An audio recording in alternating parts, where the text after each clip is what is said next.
Hi friends, welcome back to home cook with Ansar YouTube channel. இன்றைக்கி நம்மளோட சேனலில் என்ன பார்க்க போகிறோன்னு பார்த்தீங்கன்னா, ரொம்ப சிம்பிளான டேஸ்ட்டான ஹெல்த்தியான ஒரு பூண்டு ரைஸ் எப்படி பண்ணுறதுன்னு பார்க்கலாம். வாங்க வீடியோக்குள்ளே போகலாம். வீடியோக்குள்ளே போகிறதுக்கு முன்னாடி ஃபஸ்ட் டைம் என்னோடய வீடியோஸ் பார்க்குறீங்கன்னா home cook with Ansar YouTube சேனலை சப்ஸ்கிரைப் பண்ணி அப்படியே பக்கத்தாடி உள்ள பெல் ஐக்கானையும் ப்ரெஸ் பண்ணிக்கோங்க. நான் அப்லோட் பண்ணுற சின்ன ரெசிபிஸ் உங்களை வந்து சேர்றதுக்கு ரொம்பவே ஹெல்ப்ஃபுல்லாக இருக்கும். நம்மளோட சேனலில் பார்த்தீங்கன்னா எல்லாத்தோட வீட்லேயுமே நார்மலாக இருக்கிற இன்க்ரீடியன்ஸ் வச்சு மட்டும்தான் புதுசான ரெசிபிஸ் ரொம்ப டேஸ்டியாகவும் சிம்பிளாகவும் பண்ணிகிட்ருக்கோம்.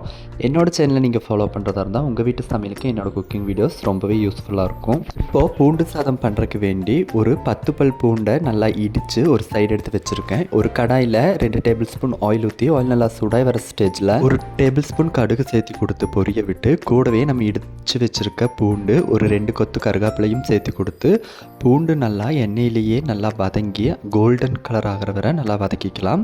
இது கூடவே நம்ம காரத்துக்கு தகுந்த மாதிரி மிளகாய்த்தூள், கொஞ்சமாக உப்பு, கூடவே ஒரு 1/4 டேபிள் ஸ்பூன் மஞ்சள் தூளும் சேர்த்து கொடுத்து பொடிகளோட பச்சை வாசனையெல்லாம் போகிற வரைக்கும் நல்லா வதக்கிக்கலாம்.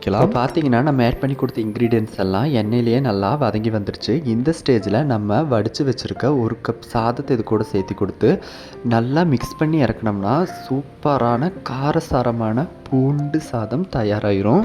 ரொம்ப சிம்பிளான ஒரு ரெசிபி தான் இந்த பூண்டு சாதம் ரெசிபி. இப்போ பார்த்தீங்கன்னா ஸ்கூலெல்லாம் ரீஓப்பன் ஆயிடுச்சு. ஸ்கூலுக்கு லஞ்ச் பாக்ஸ் கொண்டு வரவங்க, ஆஃபீஸ் ஒர்க்குக்கு போகிறவங்களுக்கு எல்லாமே லஞ்ச் பாக்ஸ்க்கு இந்த ரெசிபி ரொம்பவே சூப்பராக இருக்கும். நீங்கள் ட்ரை பண்ணி பாருங்கள். இதுக்கு சைட் டிஷ்ஷு உருளைக்கிழங்கு ஃப்ரை வச்சு சாப்பிட்டிங்கன்னா இதை விட ரொம்பவே சூப்பராக இருக்கும். கண்டிப்பாக ட்ரை பண்ணி பாருங்கள். இந்த மாதிரி சின்ன ரெசிபிஸ்க்கு வேண்டி நம்மளோட home cook with Ansar YouTube channel பேஜை மறக்காமல் ஃபாலோவும் பண்ணிக்கோங்க. அடுத்தது சின்னதான சிம்பிளான ஹெல்த்தான டேஸ்டியான ஒரு ரெசிபியில் சந்திக்கலாம். டாடா.